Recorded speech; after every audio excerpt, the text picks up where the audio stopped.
Good morning, नमस्कार। आप सभी का नेशनल क्लासेस में स्वागत है। मैं सुरेश धर दुबे आज आप लोगों के साथ रीजनिंग की क्लास को कंटिन्यू करते हुए हम लोग पहले क्लास में डिस्कशन कर रहे थे कि किस प्रकार से जो नंबर सिस्टम है इसका प्रयोग रीजनिंग में किया जाता है और इस पर प्रश्न पूछे जाते हैं।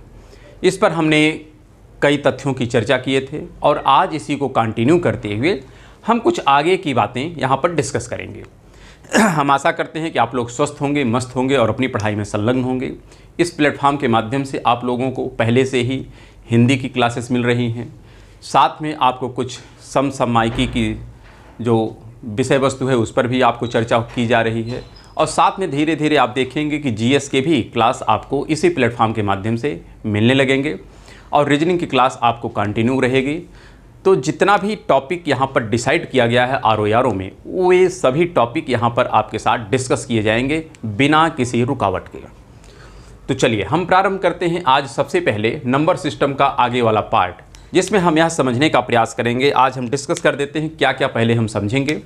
सबसे पहला तो हमको ये समझना है कि सम संख्या किसे कहते हैं। दूसरा यह समझना है कि विषम संख्या किसे कहते हैं और साथ में यह समझना है कि भाज्य किसे कहते हैं और अभाज्य किसे कहते हैं। इतना समझने के साथ एक और संख्या आती है जिसको कहते हैं को प्राइम। क्या कहते हैं? को प्राइम। तो इतने तथ्यों की आज चर्चा होगी कि इन तथ्यों से आधारित किस प्रकार के प्रश्न आपके आयोग के द्वारा पूछा जाता है। यहाँ पर सबसे पहले हमें उम्मीद है कि आप सब लोग जानते होंगे कि सम किसे कहते हैं और विषम किसे कहते हैं। इसमें शायद ही किसी को कोई डाउट होगा।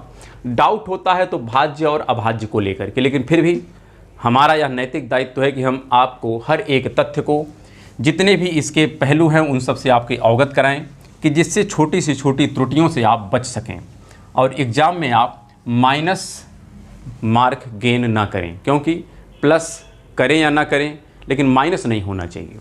तो उससे बचने के लिए आपको समझना है सबसे पहले कि सम संख्या हम किसे कहते हैं। सम का जो बेसिक कॉन्सेप्ट यही है कि जो संख्या 2 से विभाजित हो जाए, किससे?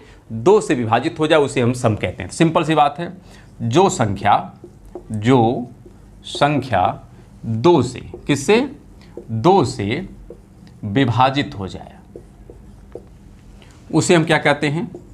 उसे कहते हैं सम संख्या। इसमें तो किसी प्रकार का कोई डाउट नहीं है। अर्थात इसकी केवल एक ही शर्त है कि 2 से विभाजित होना चाहिए, उसे हम सम संख्या कहेंगे। जैसे 2 हो गया, 4 हो गया, 6 हो गया, 8 हो गया, 10 हो गया, इस प्रकार से जो भी संख्या आपकी आएंगी ये सब संख्याएं आपकी सम संख्या कहलाती हैं। इसी प्रकार अगर हम विषम की बात करें तो विषम में बेसिक तात्पर्य यही है कि जो 2 से विभाजित ना हो। सिंपल, जो संख्या 2 से, किससे? 2 से विभाजित ना हो, 2 से विभाजित ना हो, उसे क्या कहते हैं? विषम संख्या कहते हैं। तो यहाँ पर समझना है कि विषम संख्या कौन सी है।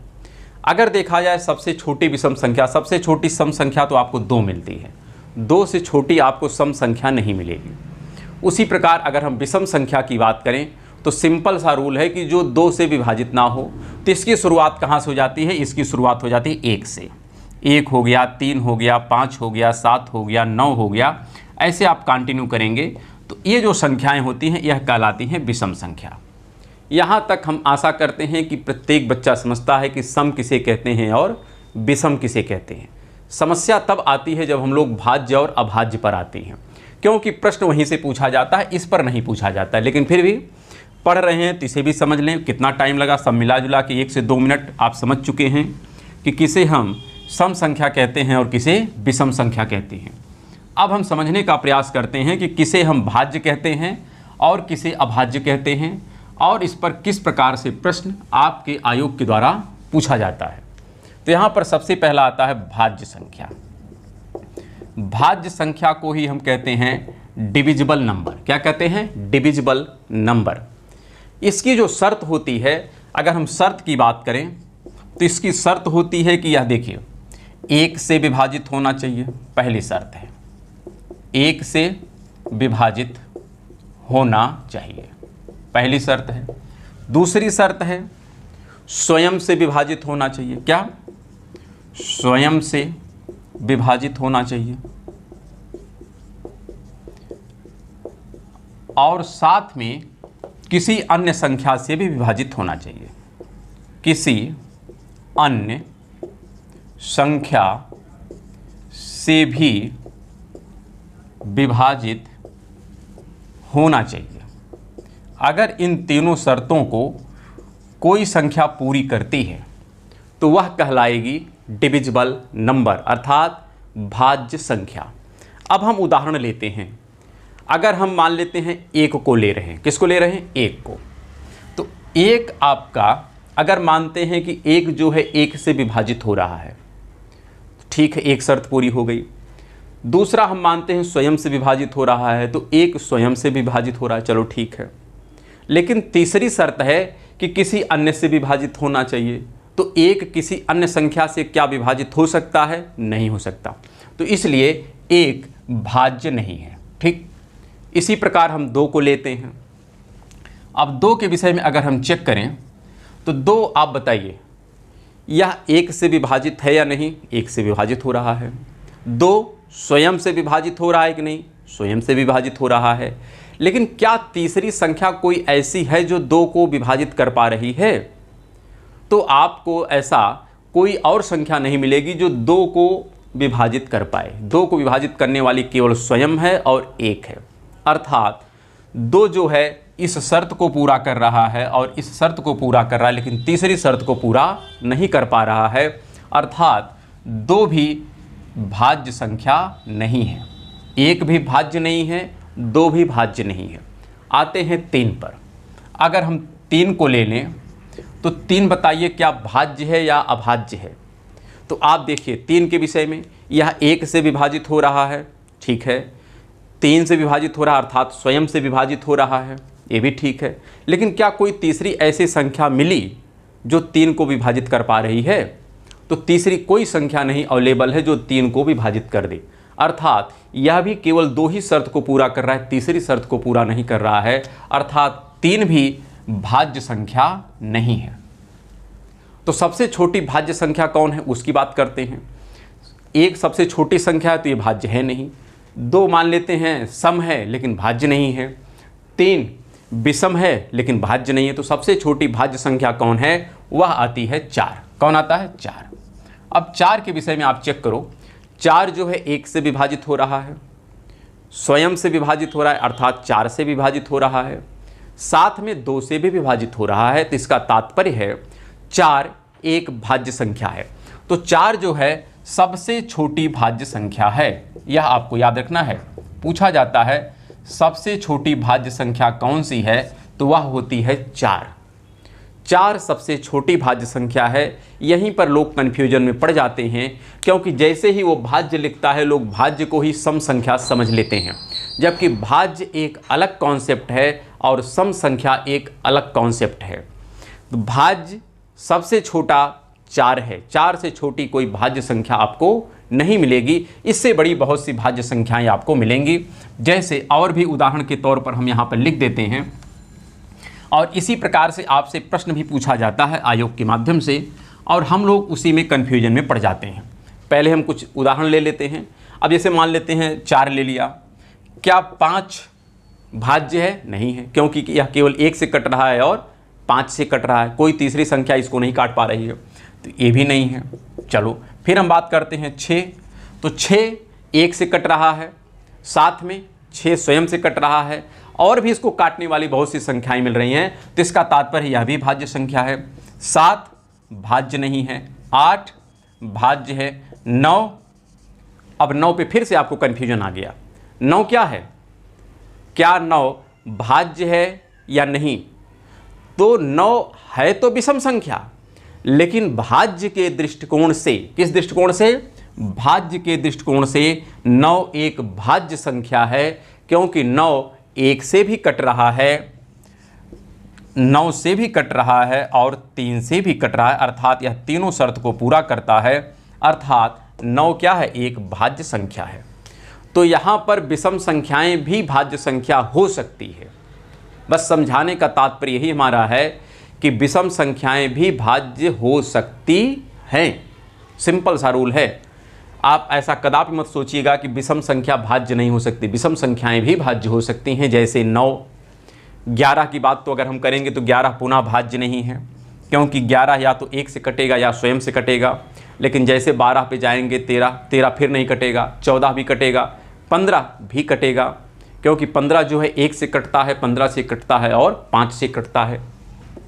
तो 15 देखने में तो यह लग सकता है कि यह एक विषम संख्या है, लेकिन फिर भी यह एक भाज्य संख्या है। इसी प्रकार 21 की बात करें तो 21 भी आप देख रहे हैं कि यह कहने का तात्पर्य है तो विषम, लेकिन फिर भी भाज्य संख्याएं हैं।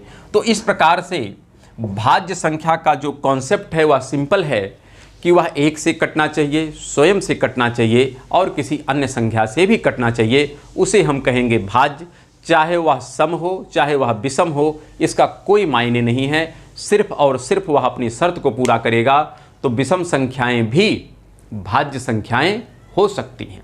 और इसी आधार पर आपके सामने उदाहरण लिखा जाता है और पूछा जाता है कि दिए गए ऑप्शनों में कौन सा ऑप्शन इन सब में से भिन्न है। अब जैसे मान लेते हैं हम आपके सामने एक विकल्प लिख दें और पूछ ले कि इसमें से बताइए कौन सा अलग है, तो आपको जवाब देना चाहिए। मान लेते हैं 4 विकल्प हमने आपके सामने लिखा है। ए लिख दिया, इसमें 1 है, बी लिखा हमने 2 है, सी लिखा 3 है, फिर यहाँ पर डी लिखा 4 है। आपसे पूछा जा सकता है उपरोक्त में से कौन सा भिन्न है, तो कौन सा भिन्न होगा? क्या 1 भिन्न है, क्या 2 भिन्न है, क्या 3 भिन्न है, क्या 4 भिन्न है? तो यहाँ पर सबसे भिन्न संख्या कौन सी मिलेगी? 4 मिलेगी। किस आधार पर? क्योंकि यह एक भाज्य संख्या है, यह एक डिविजिबल नंबर है। तो इस प्रकार से बहुत सारे तर्क होते हैं जिस आधार पर आपसे प्रश्न पूछा जाता है और हम लोग उन प्रश्नों को गलत कर देते हैं। तो ऐसी त्रुटियां ना हो, इसके लिए हमको बेसिक नंबर सिस्टम की जानकारी होनी चाहिए। तो इतनी जानकारी यदि हम भाज्य के विषय में रखते हैं तो हमें आशा है कि आप प्रश्नों को सहजतापूर्वक बना ले जाएंगे, और हम लोग इस पर प्रश्न भी अलग से लेकर के आएंगे, प्रश्नों को भी बनाएंगे। अभी तो सिर्फ हम कॉन्सेप्ट को थोड़ा समझने का प्रयास करते हैं, बाद में इन सभी तथ्यों को मिला करके कंबाइंड रूप से हम प्रश्न आपके साथ डिस्कस करेंगे, जिसमें हर प्रकार के प्रश्न आपके सामने प्रस्तुत किया जाएगा। अगला जो पॉइंट है वो है अभाज्य संख्या। क्या है? अभाज्य। अभाज्य संख्या को ही कहते हैं हम लोग प्राइम नंबर। क्या कहते हैं? Prime number. अक्सर लोग कन्फ्यूजन में पड़ जाते हैं प्राइम नंबर को लेकर के। अभाज्य की जो शर्त है वो शर्त है, यहाँ पर आपको ध्यान रखना है, अभाज्य संख्या का शर्त है कि यह शर्त आपको बताना है कि यह 1 से कटना चाहिए। क्या? 1 से विभाजित हो। फिर क्या कर रहा है? स्वयं से विभाजित हो। क्या? स्वयं से विभाजित हो। अगर यह दोनों शर्त यह पूरी कर रहा है तो कहेंगे कि वह संख्या क्या है? वह अभाज्य है, अर्थात प्राइम नंबर है। प्राइम नंबर हम तभी कहेंगे जब वह 1 से विभाजित हो और स्वयं से विभाजित हो, तो कहलाएगी क्या? कि वह एक अभाज्य संख्या है, अर्थात प्राइम नंबर है। इस आधार पर अब हम थोड़ा एग्जाम्पल लेकर के चेक कर लेते हैं। अगर मान लेते हैं हमने एग्जाम्पल लिया 1। क्या लिया? 1। तो 1 के विषय में आप बताइए, 1 1 से कट रहा है और स्वयं से। तो एक पहलू पर अगर मान के चले किसी एक समय में यह 1 या तो स्वयं से कटेगा या तो 1 से कटेगा। एक ही समय में यह दोनों पॉइंट को एक साथ डिफाइन नहीं कर पा रहा है। आप समझ सकते हैं, जैसे मान लेते हैं अगर हमने लिख दिया 2, तो एज ए प्रेजेंट टाइम 2 जो है 1 से भी कट रहा है और 2 से कट रहा है, अर्थात एक ही समय में यह दोनों शर्त को पूरा कर ले रहा है। लेकिन 1 जो है एक ही समय में दोनों शर्त को पूरा नहीं कर पा रहा है, या तो यह 1 से कट रहा है या तो यह स्वयं से कट रहा है, अर्थात एक समय में यह केवल एक ही शर्त को पूरा कर रहा है, दोनों शर्त को पूरा नहीं कर पा रहा है। इस आधार पर हम कहते हैं कि 1 ना तो भाज्य है और ना ही अभाज्य। आप कह सकते हैं 1 ना तो भाज्य है और ना ही अभाज्य, ना ही अभाज्य। यह आपको स्पष्ट रहना चाहिए। कभी काल पूछा जाता है कि एक भाज्य है या अभाज्य है, तो आपको जवाब देना है कि एक ना तो भाज्य है और ना ही अभाज्य है। हाँ, विषम है, ये बात दूसरी है, लेकिन यह ना तो भाज्य है और ना ही अभाज्य है। बहुत सीधा सीधा प्रश्न है और सीधा सीधा प्रश्न आपके एग्जाम में पूछा जाता है, और हम लोगों को बेसिक कॉन्सेप्ट पता ना होने के कारण हम लोग प्रश्नों के उत्तर गलत दे देते हैं।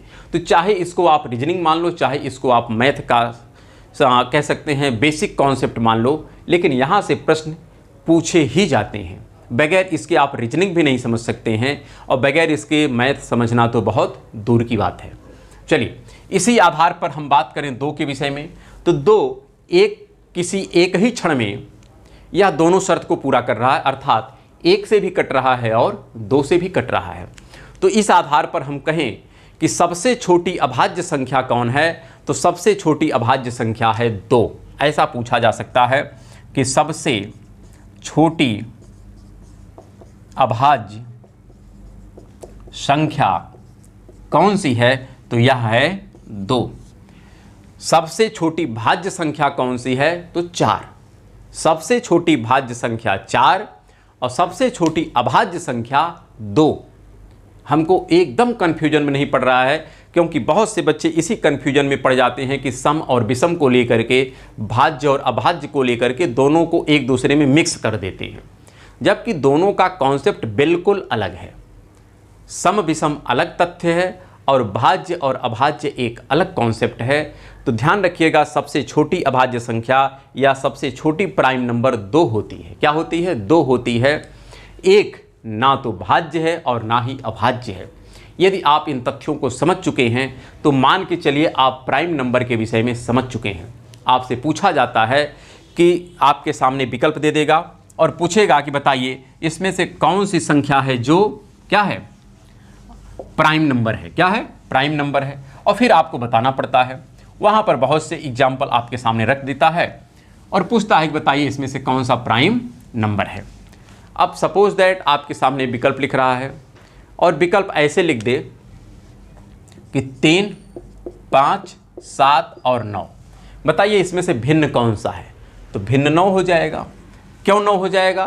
क्योंकि 9 क्या है? एक भाज्य है, जबकि सब विषम है, सब विषम संख्याएं ही हैं, लेकिन 9 इस आधार पर अलग हो जाता है कि 9 क्या है? एक डिविजिबल नंबर है, एक भाज्य संख्या है। तो कुछ इस प्रकार से प्रश्न पूछे जाते हैं जहां पर हम लोगों को कन्फ्यूजन हो जाता है और हम लोग गलत कर देते हैं। तो इन त्रुटियों से बचने का एक ही उपाय है कि आप इन तथ्यों को ध्यान से समझें और इस पर प्रॉपर प्रैक्टिस करें कि जिससे कोई भी त्रुटि एग्ज़ाम हॉल में आपसे ना हो। जो त्रुटि करनी है वह आप यहीं पर करें, वह आप ट्रायल एग्ज़ाम हॉल में जा कर के ना करें। तो यहाँ पर हम बात कर चुके हैं कि किसे हम सम संख्या कहते हैं, किसे विषम संख्या कहते हैं, किसे भाज्य कहते हैं और किसे अभाज्य कहते हैं। लेकिन यहीं पर एक तथ्य और आता है और वह तथ्य है को प्राइम। क्या आता है? को प्राइम। यह को प्राइम भी आपको समझना है और इसको कहते हैं सह अभाज्य संख्या। क्या? सह अभाज्य। यहाँ पर आपको ध्यान रखना है सह अभाज्य या को प्राइम का तात्पर्य क्या होता है, पहले तो इसे आप समझिए, फिर इस कॉन्सेप्ट को आप समझ पाएंगे। अगर हम बात करें को प्राइम या सह अभाज्य, तो इसका तात्पर्य बेसिक होता है कि यह एक ग्रुप की बात करता है। क्या बात करता है? एक समूह की बात करता है। एक समूह। समूह का तात्पर्य है कि यहाँ पर सह मतलब यहाँ पर एक, ऐसा नहीं कि किसी एक अंक पे यहाँ पर कैलकुलेशन होता है। सह का तात्पर्य है कि इसके साथ एक सहपाठी भी होगा, अर्थात जब 2 होंगे तभी जाकर आपका को प्राइम एग्जिस्ट करेगा। अर्थात जैसे केवल अगर सेपरेट तरीके से 9 लिख दें, 7 लिख दें, 15 लिख दें, 13 लिख दें, तो यहाँ पर को प्राइम एग्जिस्ट नहीं करेगा। वहाँ पर प्राइम नंबर तो एग्जिस्ट करेगा लेकिन को प्राइम एग्जिस्ट नहीं करेगा। को प्राइम एग्जिस्ट तभी करेगा जब वह ग्रुप में हो। किस में हो? ग्रुप में हो। जब ग्रुप होगा तो ही जाके को प्राइम बनेगा, अन्यथा को प्राइम नहीं बनेगा। तो को प्राइम का एक ही शर्त है कि यहाँ पर ग्रुप होना चाहिए। क्या होना चाहिए? ग्रुप होना चाहिए। ग्रुप में कितने सदस्य होने चाहिए? 2 सदस्य। कितने सदस्य होने चाहिए? 2 सदस्य होने चाहिए ग्रुप में, तब जाके आपका को प्राइम बनेगा, नहीं तो को प्राइम नहीं बनेगा। और इसकी शर्त क्या है ये आप समझिएगा। तो को प्राइम उसे हम कहते हैं कि जो ग्रुप बना है, जो सदस्य है, इस सदस्य को अगर उभयनिष्ठ जो भाज्य संख्या हो, अर्थात इस ग्रुप का अगर उभयनिष्ठ, क्या उभयनिष्ठ भाज्य संख्या केवल, क्या केवल 1 हो, 1 मान लें केवल 1 हो, तो उसको हम क्या कहेंगे, सह अभाज्य। आपको स्पष्ट रखिएगा हम क्या लिखे हैं, पहले इसको ध्यान रखिएगा। हमने कहा उभयनिष्ठ भाज्य संख्या आपकी केवल 1 हो, अर्थात कॉमन जो वैल्यू है दोनों की वह केवल 1 मिलनी चाहिए। अगर कॉमन वैल्यू 1 के अतिरिक्त कुछ और मिल गई तो वह को प्राइम नहीं कहलाएगा। को प्राइम तभी कहलाएगा जब इसका कॉमन जो मिलती है वैल्यू वह केवल 1 हो। जैसे उदाहरण ले लेते हैं, तब आपको ज़्यादा बेहतर तरीके से समझ में आ जाएगा। अगर हम एग्जाम्पल की बात करें तो सपोज दैट हमने एग्जाम्पल ले लिया 3 और 4। यहाँ पर 3 और 4 को विभाजित करने वाली संख्याएं क्या 1 के अतिरिक्त कुछ और है क्या? नहीं, इन दोनों में कॉमन जो वैल्यू है केवल 1 है। क्या है? 1 है। तो इसलिए यह को प्राइम कहलाएगा। क्या कहलाएगा? को प्राइम। चलिए इसी प्रकार आगे बढ़ते हैं। मान लेते हैं हमने ले लिया 4 और 5। तो 4 और 5 में अगर देखा जाए तो यहाँ पर क्या है, यहाँ पर अगर हम बात करें दोनों में उभयनिष्ठ वैल्यू क्या 1 के अतिरिक्त कुछ और है क्या? नहीं है। तो इसका तात्पर्य ये भी है को प्राइम है। आगे बढ़ जाते हैं। मान लेते हैं हमने ले लिया 5 और 7। तो यहाँ पर कॉमन वैल्यू क्या 1 के अतिरिक्त कुछ और मिला क्या? नहीं। तो इसका तात्पर्य ये भी को प्राइम है। थोड़ा और आगे बढ़ते हैं। मान लेते हैं हमने ले लिया यहाँ पर 7 और 9। क्या ले लिया? 7 और 9। तो 7 और 9 को क्या विभाजित करने वाली कोई उभयनिष्ठ वैल्यू आई 1 के अतिरिक्त? नहीं आई। तो ये भी हो गई को प्राइम। लेकिन अब एक एग्जाम्पल हम लेते हैं 8 और 9। क्या लेते हैं? 8 और 9। अब आप बताओ 8 क्या है? 8 भाज्य है। बात तो समझ रहे हैं ना? 8 भाज्य भी है, 8 सम भी है, 9 भाज्य भी है, विषम है, कोई दिक्कत नहीं। लेकिन अब बताइए इन दोनों को विभाजित करने वाली संख्या क्या 1 के अतिरिक्त कुछ और आपके नज़र में आ रहा है जो इन दोनों को काट दे? अर्थात ऐसा कोई वैल्यू, जैसे 2 ले लेते हैं, तो क्या 2 8 को तो काट रहा है लेकिन 9 को नहीं काट पा रहा है? तो 2 नहीं हो सकता। 3 अगर लेते हैं तो 9 को तो काट रहा है लेकिन 8 को नहीं काट पा रहा है। 4 ले नहीं सकते क्योंकि 4 भी 8 को काटेगा, 9 को नहीं काटेगा। तो इसका तात्पर्य है ये दोनों संख्याएं अलग अलग, ये दोनों संख्याएं अलग अलग दृष्टिकोण से सम भी हो सकती हैं, विषम भी हो सकती हैं, भाज्य भी हो सकती हैं, अभाज्य भी हो सकती हैं। लेकिन जब यही ग्रुप में लिख दी जाएं तो ग्रुप में यदि इनको विभाजित करने वाली संख्या 1 के अतिरिक्त कुछ और ना मिले तो यह आपका जो कहलाएगा, यह कहलाएगा को प्राइम। क्या कहलाता है? को प्राइम।